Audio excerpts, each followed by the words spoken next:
So I'm going to do the presentation in Spanish. El nombre de la presentación es Sensores ópticos impresos y vamos a analizar su aplicación en la medición de temperatura y en la detección de respiración. Estaremos viendo algunos aspectos como sería, en este caso, qué es la técnica de impresión electrodinámica, que es la técnica que se emplea en este tipo de fabricación, y veremos algunos de los primeros sensores fabricados en el grupo siguiendo esta línea, como que lo vamos a diferenciar entre dos tipos principales de sensores, como son aquellos que no presentan, aquellas guías de ondas que no presentan clave y guías de onda con clave. Y finalmente, conclusiones y futuras líneas del proyecto. ¿Qué es la impresión electrohidrodinámica? Bueno, la impresión electrohidrodinámica es una técnica de impresión de alta precisión donde, en este caso, el líquido o tinta que se desea imprimir va a estar guiado por un campo eléctrico. Está basado básicamente en la formación del cono de Taylor y cuál es el proceso o el fenómeno que ocurre. Lo que pasa es que ocurre o sea, se excede, o sea, cuando el campo eléctrico excede un límite crítico, va a suceder un exceso en la tensión superficial de la tinta que se está utilizando y por tanto vamos a obtener que un conjunto de gotas o un hilo de este fluido va a ser guiado hacia el sustrato donde se desea imprimir. En la impresión electrodinámica van a influir una serie de parámetros que van a determinar tanto la calidad de la impresión como la geometría o las dimensiones que se pueden alcanzar en este tipo de impresiones, como pueden ser relacionados con la tinta, su viscosidad, la tensión superficial, la temperatura de esa tinta que se esté utilizando y relacionada con el funcionamiento general de la técnica, la presión aplicada, el diámetro de la aguja, el voltaje que sea aplicado, así como su frecuencia, y finalmente el desplazamiento, la velocidad del desplazamiento que se realice y la distancia que tenga la aguja hacia el sustrato. En el laboratorio de sensores contamos con una máquina EHD que fue fabricada en el propio laboratorio y que en este caso cuenta con un sistema de alta precisión que permite controlar los ejes X, Y y Z, que tiene, o sea, un micrómetro de precisión. Tenemos el lugar donde se pondría en este caso la aguja, el sustrato y dos cámaras de alta resolución que permiten monitorizar el movimiento tanto vertical como horizontal. Aquí se pueden ver imágenes reales de la máquina que se encuentra en el laboratorio y algunos resultados de impresiones sobre sustratos planos flexibles, como en este caso son el PET y el acetato. Estas imágenes corresponden a impresiones de patrones de huella para un teclado digital y la tinta utilizada en este caso fueron nanopartículas de plata.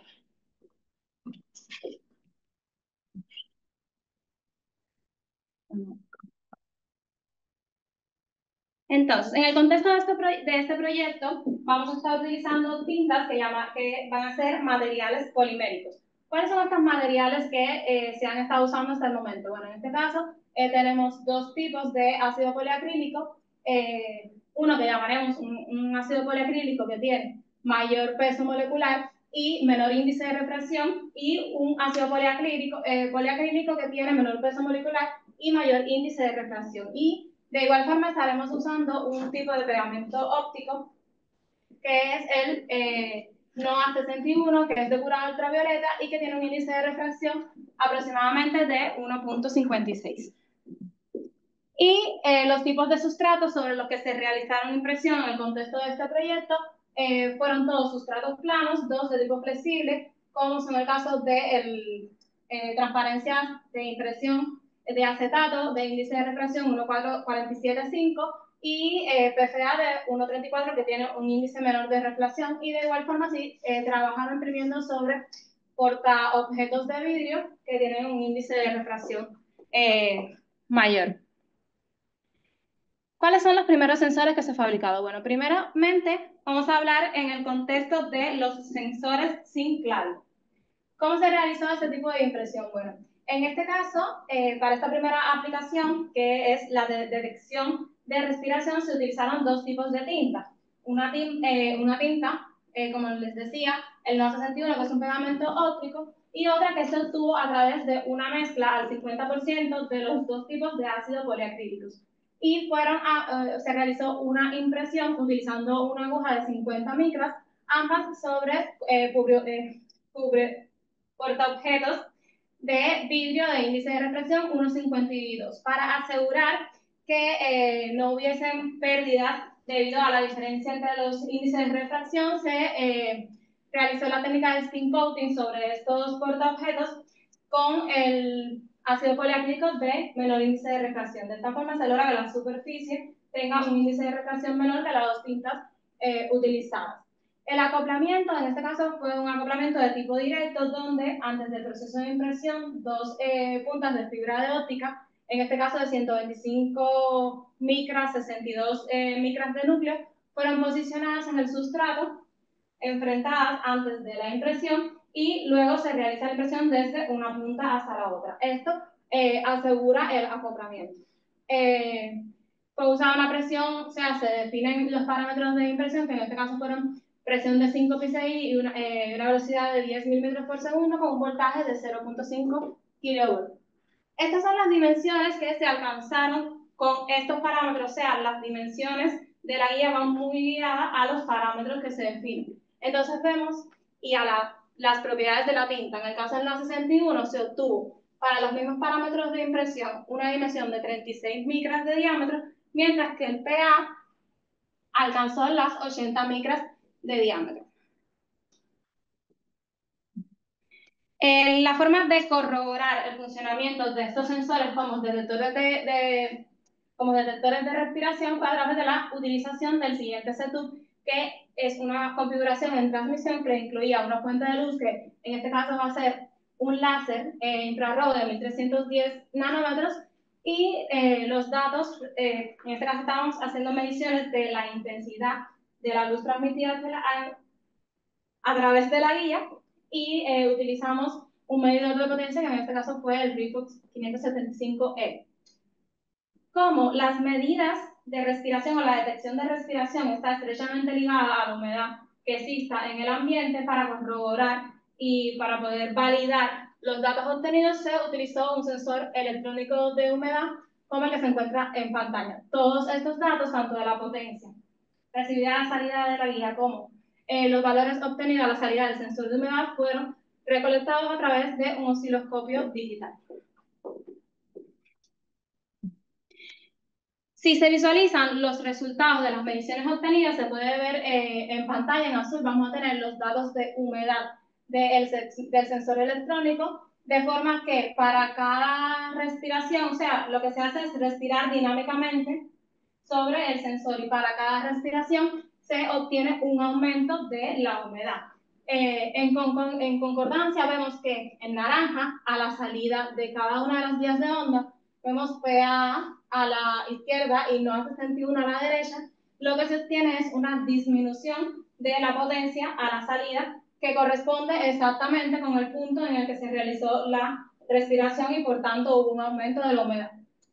Estos sensores, para cada uno se obtuvieron tiempos de recuperación que van a realizar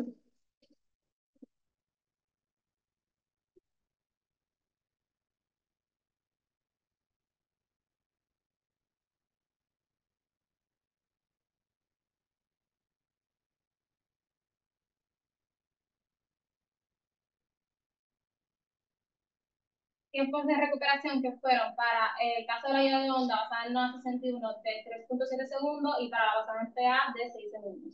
¿Qué detalle a destacar durante la realización de este proyecto? Que el ácido poliacrílico es un material que se degrada con el tiempo y como al mismo tiempo es soluble en agua, al aumentar mucho la humedad, o sea, al estar contando con niveles altos de humedad, se degrada. Por tanto, se evalúa, ¿no?, la posibilidad de realizar un tratamiento posterior que pueda mejorar o eliminar ese inconveniente, o simplemente en este caso preferimos usar la otra guía. Otro de los tipos de sensores sin cladding que realizamos fueron guías de ondas, en este caso basadas en LMR. A partir de aquí, por el inconveniente que tuvo la utilización de la tinta de PA en relación con la humedad y demás, se decidió usar lo que es el pegamento óptico NOA 61.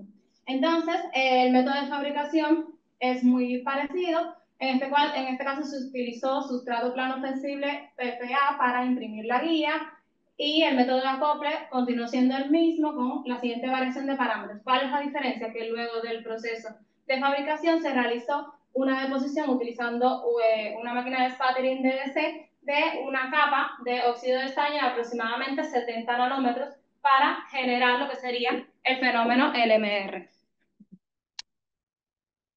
Para testear, o sea, en este caso lo novedoso, que sería precisamente generar el LMR sobre este tipo de estructura que nunca se ha generado, que sería la guía de onda. El proceso de evaluación se realiza utilizando un setup que en este caso incluiría una fuente de luz blanca, y en este caso vamos a ver la utilización de dos tipos de espectrómetros para evaluar tanto el espectro visible como el espectro infrarrojo. ¿Por qué? Pues se realizaron las siguientes evaluaciones.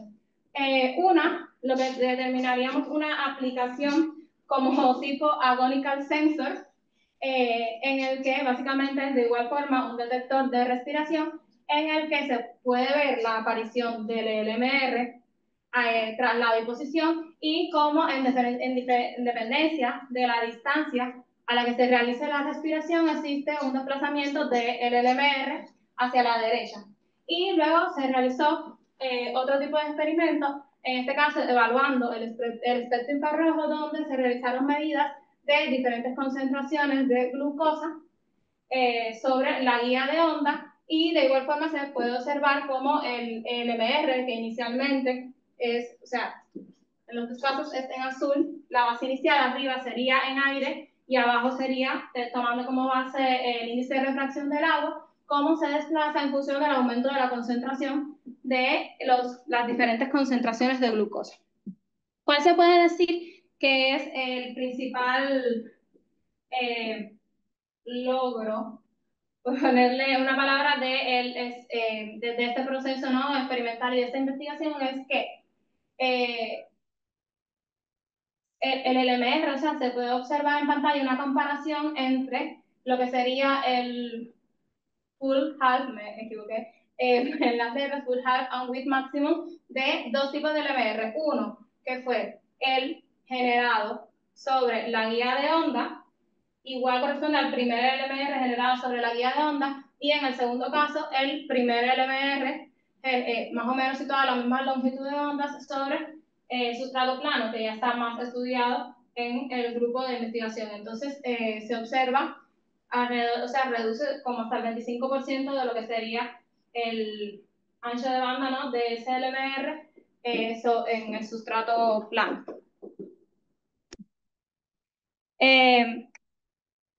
O sea, en proceso de seguir probando este tipo de técnica, se elaboró otra guía, en este caso con el objetivo de medir distintas concentraciones de glicerina. El proceso de fabricación fue muy similar, la deposición se realizó el mismo tipo de deposición y demás.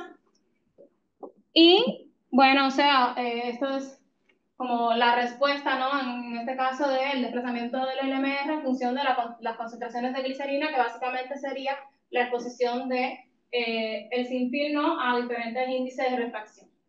Bueno, esta es una imagen un poco arcaica y laboratoriesca de lo que sería un sustrato con distintas impresiones de guías. No la vemos porque son, son pequeñas, ¿no?, de diámetro pequeño. Entonces, la última de las aplicaciones que fueron probadas sería para la medición de temperatura, lo que conocemos como una guía de onda con clave. Entonces, para este tipo de fabricación se utiliza una aguja de tipo coaxial que permite imprimir utilizando dos tipos de tintas diferentes al mismo tiempo, de forma que podamos utilizar una para fabricar lo que es el cladding de esta guía de onda y otra para el núcleo. ¿Qué debemos de asegurar aquí? Bueno, que el material que va a ser usado para el cladding tenga un índice de refracción menor que el del núcleo para de esta forma asegurar que la luz se guíe a través, ¿no? Lo mayor posible a través del núcleo.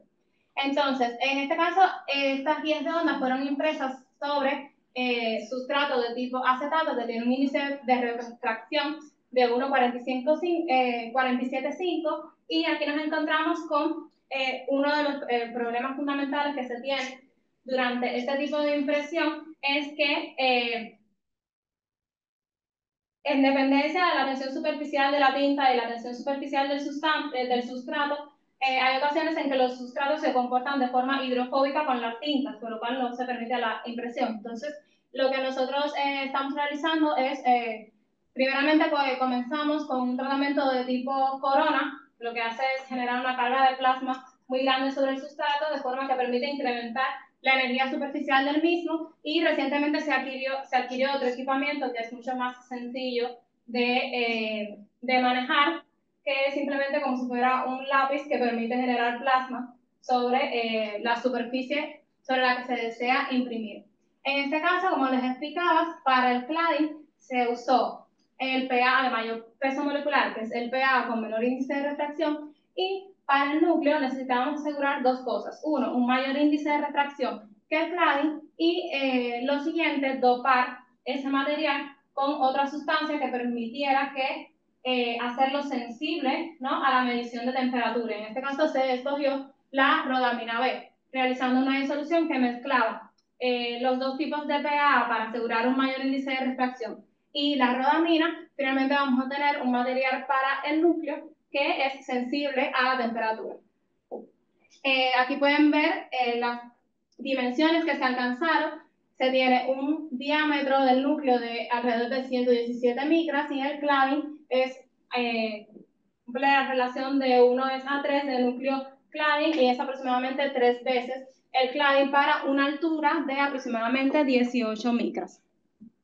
¿Cómo realizamos la evaluación en este caso de lo que sería el sensor para la medición de temperatura? Bueno, en este caso se escogió un setup que es de iluminación desde arriba, ¿no? Topside Illumination, en el que vamos a contar con una fuente de luz que sería un láser verde con longitud de onda central alrededor de los 520 nanómetros, que va a estar iluminando la totalidad de la guía de onda y al mismo tiempo vamos a colocar esta guía de onda sobre una estructura metálica que es una estructura de varias capas entre las cuales contiene una celda de Peltier, de forma que toda esa estructura va a estar controlada por un controlador de temperatura y esto nos va a permitir realizar variaciones de temperaturas controladas para evaluar el rendimiento del sensor, mientras que al mismo tiempo se recolectan esos datos con un termistor que se coloca dentro de la estructura.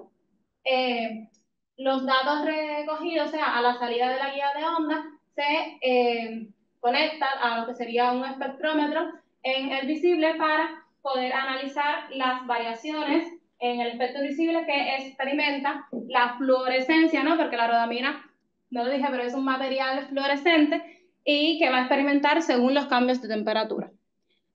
Aquí podemos ver lo que sería una foto, ¿no?, real de este setup que se montó y en esta foto aumentada pueden ver lo que sería la guía.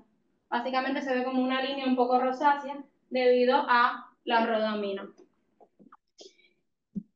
Se realizaron dos pruebas fundamentales para evaluar el rendimiento del sensor y todas incluían variaciones dentro de 20 y 30 grados. ¿Por qué variaciones de 20 y 30 grados? Bueno, porque esta aplicación está principalmente pensada, o se ideó para la medición de la temperatura en sistemas microfluídicos de lo que trabajamos en el laboratorio de biosensores, en que normalmente se intenta mantener la temperatura sobre los 23-26 grados para la sobrevivencia de las moléculas y demás. Entonces, de forma general, si se analiza el espectro del pico de fluorescencia que aparece un poco a la derecha de lo que sería la fuente de luz, que es el láser verde, se puede ver que entre una variación entre 20 y 30 grados mientras mayor sea la temperatura, se experimentan dos tipos de cambios. Uno en intensidad de la fluorescencia, que disminuye, o sea, la intensidad del pico de fluorescencia provocado por las radaminas es inversamente proporcional a la temperatura que se sea aplicada, y al mismo tiempo hay una variación en longitud de onda, pero que no es apreciable si lo miramos ahí al ojo humano. Entonces, podemos ver, por ejemplo, en este caso, es el resultado de variar la temperatura en un primer test, que fueron cambios bruscos entre 20 y 30 grados. En azul vemos el valor recogido por el termopar de lo que sería la estructura, y en rojo sería el resultado de procesar, ¿no?, en intensidad y en longitud de onda, cómo se comporta ese pico de fluorescencia. Como se dijo anteriormente, la intensidad se comporta de forma inversamente proporcional, mientras que la fluorescencia lo que obtenemos es un desplazamiento hacia la derecha. Lo mismo se puede observar en la otra prueba que fue realizada, que en este caso incluía la variación igualmente entre 20 y 30, pero realizando escalones de 1 grado entre cada variación. Entonces, los resultados siguen el mismo patrón. Esto permitió extraer lo que sería la característica experimental de los sensores, tanto relacionado con su variación de intensidad, o sea, la variación de la intensidad con respecto a la temperatura de este pico de fluorescencia, como la variación de la longitud de onda. Finalmente, esto permitió hallar la sensibilidad que tiene el sensor en función de esos dos parámetros, y vamos a ver que tiene menos 46.15 unidades arbitrarias por grado Celsius en el caso de la intensidad, y 0.044 nanómetros por grado Celsius en el caso de la longitud de onda. Como se ve, en longitud de onda es mucho menos sensible que es en intensidad. Pero ¿qué pasa? Como estamos hablando de aplicaciones que al mismo tiempo están destinadas para ser flexibles, por eso la imprimimos sobre sustratos flexibles, aun cuando el sensor pueda ser más sensible en intensidad que en longitud de onda, cuando se realiza cualquier curvatura de la guía de onda, esta referencia a intensidad se pierde, ¿no? Por tanto, se planifica, ¿no?, la operación del sensor basado en el valor de la longitud de onda central de la fluorescencia. ¿A qué conclusiones hemos llegado durante este primer año de doctorado? Bueno, ha sido posible fabricar sensores impresos utilizando esta técnica EHD, y hemos obtenido, como habíamos dicho, dos tipos de estructuras. Hemos probado estructuras con cladding completos y estructuras que llamamos sin cladding, pero donde intentamos mantener la relación para la transmisión de la luz con lo que sería el cladding inferior, ¿no?, que en este caso sería nuestro sustrato. Se obtuvo una reducción espectral de hasta el 25%, que ha sido observada en el caso del LMR obtenido sobre la guía en comparación con la guía de onda plana, y esta nueva tecnología sí no va a reemplazar la fibra de óptica fabricada tradicionalmente, pero sí creemos que las dos son necesarias y que van a coexistir, debido a que esta implica, o sea, realmente es low cost, fácil de fabricar.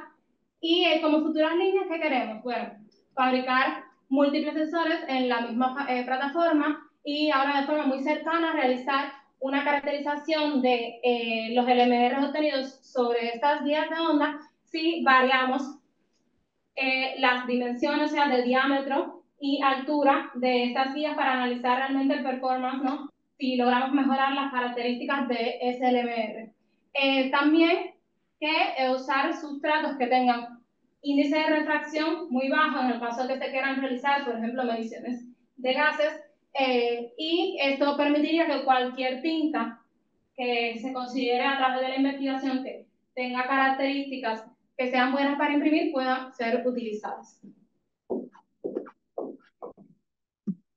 Y muchas gracias. Muchas gracias.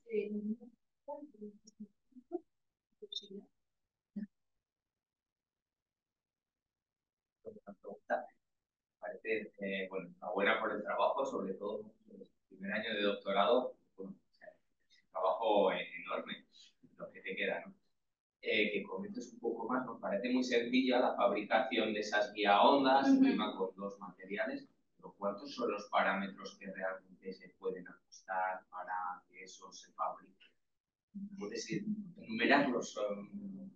Claro, a ver, ¿qué tenemos que tener en cuenta? Primeramente, como tener una caracterización anterior de sobre todo lo que sería la viscosidad, ¿no?, de la guía. ¿Por qué? Porque de antemano no tenemos materiales, por ejemplo, para medir la tensión superficial de la guía, y lo tienden a pedir, porque hemos presentado un trabajo, ¿no?, en un paper sobre esto, y sí, es verdad que los revisores, porque nos pedían caracterizar un poco, ¿no?, esa tensión superficial, pero bueno, no tenemos equipamiento en el laboratorio para medirla. Pero sí, un parámetro importante que hemos visto que influye mucho es la viscosidad de la tinta utilizada, porque eso permitirá, uno, ajustar la presión aplicada y que se imprima mejor o no, que se pegue más al sustrato, que se puedan hacer impresiones más rápido.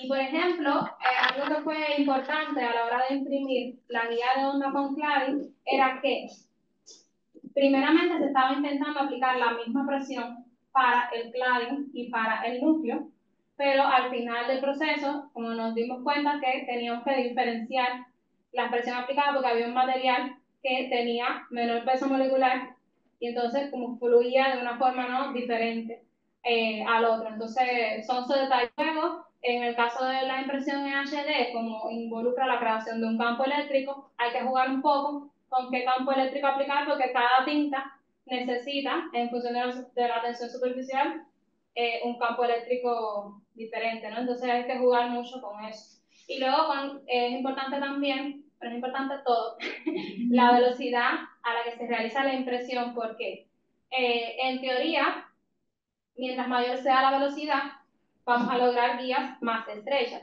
Pero también tenemos un límite en velocidad, porque hacerlo demasiado rápido puede hacer que la guía nunca se fabrique, que en espacio, que se despegue. Entonces es un proceso que sí es sencillo en ejecución, pero que lleva mucho trabajo de laboratorio, de ajustar parámetros, de que es diferente en cada impresión, de que así.